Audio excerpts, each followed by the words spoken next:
صرف ایک کام کر لیجئے، اور اگر آپ یہ کر گزرے تو آپ خود بخود احساس کریں گے کہ آپ کی روح اور روحانیت پہ اثر پڑے گا۔ وہ کام کیا ہے؟ اس کو بھی میں دو حصے میں کہوں گا۔ پہلا، 24 گھنٹے میں کبھی بھی 24 گھنٹے میں کبھی بھی 2 منٹ نکال سکتے ہیں آپ؟ 2 منٹ کوئی مشکل تو نہیں ہوگی 2 منٹ نکالنے میں؟ جو کچھ آپ ابھی بھی عبادتوں میں کر رہے ہیں اس کے علاوہ 2 منٹ دے سکتے ہیں؟ دے سکتے ہیں، کام ہی ختم ہو گیا۔ صرف 2 منٹ کا ایک سجدہ کر لیں اور اس میں خدا سے اپنی زبان میں گفتگو کر لیں، بس۔ سلامت رہیے بھائی کوئی مشکل بات تھی؟ پروردگار آپ کی سلامتی میں اضافہ فرمائے۔ یہ کوئی مشکل بات نہیں۔ پورے 24 گھنٹے میں جو کچھ آپ عبادتیں فرما رہے ہیں اس کے علاوہ مستحب سجدہ سمجھ لیجئے، سجدے میں چلے جائیے، صرف ایک کام کریں، خدا سے اپنی زبان میں جو آپ کی مادری زبان ہو اس میں آپ خدا سے گفتگو کرنا شروع کر دیں۔ کوئی دعا پڑھنی ہے نہیں، کچھ بھی گفتگو کریں۔ بھئی آپ ساری دنیا میں لوگوں سے باتیں کرتے ہیں نا، جوان ہمارے بعض اوقات چبوتروں پہ بیٹھ کر سڑکوں کے کنارے اور پولز کے نیچے کھڑے ہو کر 2-2 3-3 گھنٹے باتیں کرتے رہتے ہیں۔ اتنی دیر ہم اپنے بچوں سے، اپنے اعزاء اقربا سے، دوست احباب سے باتیں کرتے ہیں، خدا سے کیوں بات نہیں کرتے؟ خدا سے کیوں نہیں بات کرتے؟ جبکہ کسی سے بات کرنے میں اتنا مزہ نہیں آنا چاہیے جتنا خدا سے بات کرنے میں آنا چاہیے۔ اصولی بات تو یہ ہے۔ سلامت رہیے بابا۔ تو بھائی آپ کر کے نعرہ حیدری، بھائی یہ مولا کا انداز یہی تھا۔ سبحان اللہ سبحان۔ آپ صرف اتنا کام کر لیجئے، یہ پہلی بات ہو گئی، اور اس کو میں نے کہا تھا 2 حصوں میں عرض کروں گا۔ پہلا حصہ یہ ہو گیا، کسی بھی لمحے 24 گھنٹے میں کسی بھی ٹائم صرف 2 منٹ نکال لیجئے، اور یہ میں آپ کی خدمت میں عرض کر دوں، یہ جو میں نے 2 منٹ آپ سے کہا ہے نا، یہ بہت زیادہ ہے۔ آپ کر کے دیکھیے گا، 2 منٹ آپ کو لگے گا جیسے پتہ نہیں کتنا ٹائم گزر گیا۔ موبائل پہ الارم لگا لیجئے گا اور آپ گفتگو کرنا شروع کریں گے، 10-15 سیکنڈ کے بعد آپ کہیں گے بھائی بہت دیر ہو گئی۔ تو میں آپ سے مشورے کے طور پہ کہوں گا موبائل میں 2 منٹ کا الارم لگا لیجئے گا، 2 منٹ سے پہلے سر نہیں اٹھائیے گا، سر جھکائے رکھیں، سجدہ کریں۔ بڑا نفیس ایک کلام ہے اللہ کے رسول کا، فرمایا تھا لب لباب اس کا استغفار پہ تھا اور لمبے سجدے پہ۔ 2 منٹ کا سجدہ بہت لمبا نہیں ہوتا، لیکن شروع میں اتنا بھی اچھا ہے۔ 2 منٹ بھی شروع میں بہت لگتا ہے۔ اچھا کیا گفتگو کریں، کیا کہیں؟ بھائی دوستوں سے تو بہت باتیں کرتے ہیں، ٹیلی فون کے اوپر 20-20 منٹ، آدھا گھنٹہ، پونا گھنٹہ باتیں کرتے رہتے ہیں۔ 2 منٹ خدا سے کیا کہیں؟ سب سے پہلے تو یہی کہہ دو، خدایا میں کتنا محروم رہا کہ سب سے تو باتیں کی اور تجھ سے باتیں ہی نہیں کی۔ اب آیا ہوں، مجھے قبول فرما اور میرے دل کو اپنے کلام کے لیے کھول دے۔ سبحان اللہ۔ حضرت موسیٰ علیہ السلام نے جو فرمایا تھا نا، رب اشرح لی صدری، میرے دل کو کھول دے۔ سب سے باتیں کرتا ہوں، تجھ سے کیوں نہیں کرتا؟ یہ ایک حصہ ہو گیا۔ اب میں دوسرا حصہ عرض کرتا ہوں۔ اگر آپ نے یہ کام جو ابھی آپ سے کہا فجر سے چند منٹ پہلے کر لیا، تو پھر آپ نے وہ سنت، اس سنت پہ عمل کیا ہے جو تمام معصومین کی سنت تھی۔ تمام معصومین کی سنت۔ کسی معصوم کے بارے میں آپ کو روایت نہیں ملے گی کہ فجر سے پہلے سوتے ہوں، کبھی نہیں، کبھی نہیں۔ وہ یہ وقت کبھی نہیں چھوڑتے۔ اس وقت کا جو فجر سے پہلے کے چند منٹس ہیں، سب سے اچھا مصرف خدا سے کلام، بس۔ سلامت رہیے، سلامت۔ اچھا ممکن ہے کوئی مجھ سے کہ بھائی وہ وقت تو ہمیں بہت مشکل لگے گا، کوئی بات نہیں، مشکل لگے گا تو کبھی بھی کر لیجیے، کبھی بھی کر لیں۔ آئیڈیل ٹائم وہ ہے، نہیں کر سکتے رات میں کریں، دن میں کریں، صبح میں کریں، شام میں کریں، دوپہر میں کریں، کبھی بھی کر لیجیے 2 منٹ کا سجدہ جس میں خدا سے کلام کریں۔ یہ پہلی بات ہو گئی۔ اب ایک اور بات عرض کروں گا، آپ کی سہمت تمام درود بھیجے گا محمد و آل محمد۔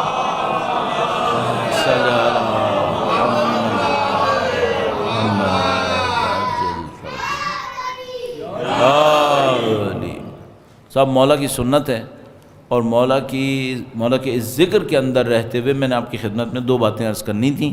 ایک بات میں نے آپ کی خدمت میں عرض کر دی، اب ایک دوسری بات عرض کرنی ہے، اور وہ دوسری بات ایسے عرض کرنی ہے جو اس بات کی طرح آپ کی زندگی میں باقی رہے۔ ہم لوگ جو بولنے والے لوگ ہوتے ہیں نا، بعض اوقات 1-1 گھنٹہ باتیں کرتے ہیں، عمل کے لیے کچھ نہیں کہتے۔ اچھا میں ہمیشہ یہ کوشش کر رہا ہوتا ہوں کہ جو بھی بات کہوں اس میں عمل ضرور آئے۔ کیوں؟ یہ محفل تو ابھی ختم ہو جائے گی نا، لیکن زندگی تو چلے گی، کل کا دن بھی تو آئے گا۔ ابھی تو میں نے پہلی بات آپ سے کہی، یہ ختم ہونے والی ہے کیا؟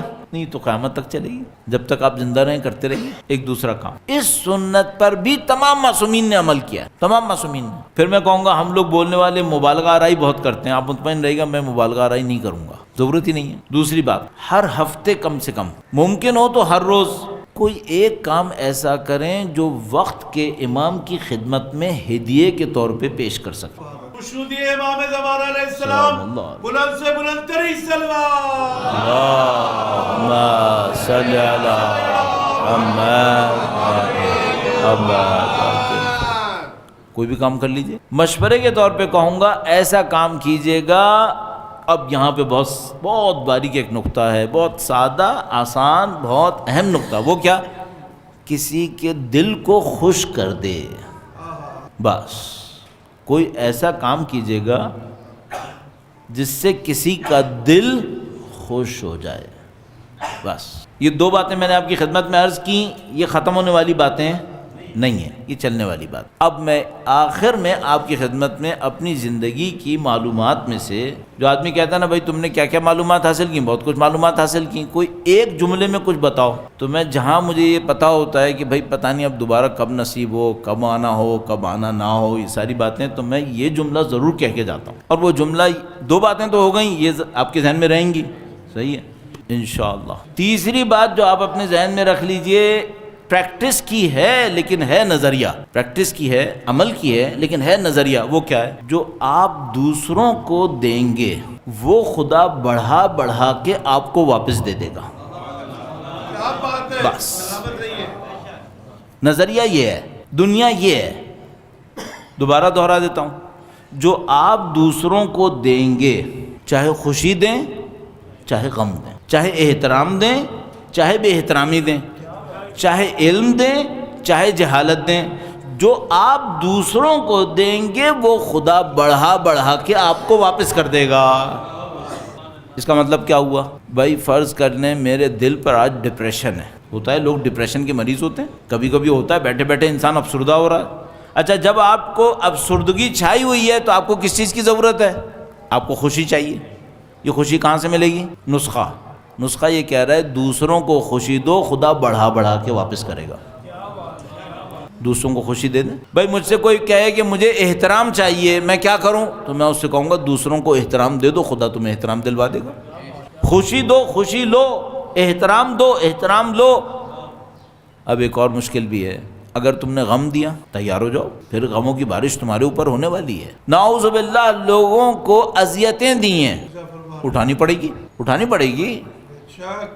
نعوذ باللہ، کسی سے پیسہ مارا ہے، اب تم اپنا بچا کے دکھاؤ، اب دیکھو کیا ہونے والا ہے۔ جو آپ کو چاہیے دوسروں کو دے دیں، اور دوسروں کو یہ کہہ کے مت دیجیے گا مجھے واپس چاہیے، دوسروں کو کچھ نہ کہیے گا تاکہ خدا واپس دے۔ خدا اس وقت واپس دے گا جب آپ خدا کو دیں گے۔ ہاں، اگر میں نے یہ کہا میں تم کو دے رہا ہوں، 5 دے رہا ہوں، ہاں انشاءاللہ 10 مل جائیں گے، پھر تو کچھ نہیں ملے گا بھائی، کیونکہ تم نے اس سے مانگنے کی نیت کر لی تھی۔ 5 دو، خاموشی سے دو، اس ہاتھ سے دو، اس ہاتھ کو پتہ نہ چلے، تاکہ خدا کو تو پتہ ہوگا نا، پھر وہ 10 دے گا۔ جو آپ کو چاہیے ہے وہ دوسروں کو دینا شروع کر دیں۔ میں جب یہاں تک پہنچتا ہوں تو کوئی مجھ سے کہتا ہے مولانا ہمارے پاس تو پیسہ ہی نہیں ہے، ہم کیا کریں؟ تو میں اس سے کہتا ہوں 5 روپے دے دوں، 1 روپیہ دے دوں، جو دے سکتے ہو۔ البتہ جس کے پاس 1 لاکھ ہے وہ بھی 1 ہی دے، تو پھر 1 کے 2 مل جائیں گے، زیادہ یہ ہوگا، وہ اپنی حیثیت کے مطابق دے۔ اور سب سے بڑی بات، اگر کوئی کہے مجھ سے میرے پاس کچھ نہیں ہے دینے کے لیے، میں کہتا ہوں بالکل غلط بات ہے۔ کچھ نہیں کر سکتے نا تو دعا تو دے دو، دعا تو دو، وہ بھی نہیں دیتے۔ جب نہیں دو گے تو پھر تمہیں کہاں سے ملے گا؟ اللہ کا قانون چھیننے پہ نہیں بنا ہے، دینے پہ بنا ہے، دینے پہ بنا ہے۔ تو عزیزان محترم، میں آپ کی زحمت تمام کروں اور صرف 3 پوائنٹس آپ کی خدمت میں عرض کیے۔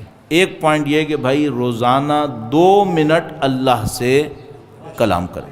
جو مولا نے اتنی دعائیں دی ہیں وہ آپ کے سامنے، ماہ رمضان کی دعائیں، اتنی نفیس دعائیں، اتنا خوبصورت کلام مولا کے، 2 منٹ چاہے اس کلام سے پڑھیں، چاہے اپنی زندگی میں گفتگو کریں۔ میں آپ سے کہوں گا گفتگو کریں، خدا سے گفتگو کریں، ایک بات۔ دوسری بات یہ ہو گئی کہ ہر ہفتے ہو سکے تو ہر روز کوئی ایک کام کریں صرف مولا کی خوشنودی کی خاطر، اور ان کی خدمت اتنا اچھا کام کریں کہ ان کی خدمت میں ہدیہ پیش کریں، مولا یہ کام میری طرف سے آپ کی خدمت میں ہدیہ ہے۔ دو باتیں، اور تیسری بات یہ ہو گئی کہ دیکھو بھائی زندگی بنی ہے اس بات کے اوپر کہ تم نے دیا کیا ہے، جو تمہیں چاہیے ہے وہ دوسروں کو دے دو، بڑھ بڑھ کے واپس ملے گا۔ یہ وہ قوانین ہیں جو اب تک سمجھ میں آتے ہیں۔ آپ جدھر حق ہے ادھر مولا، جدھر حق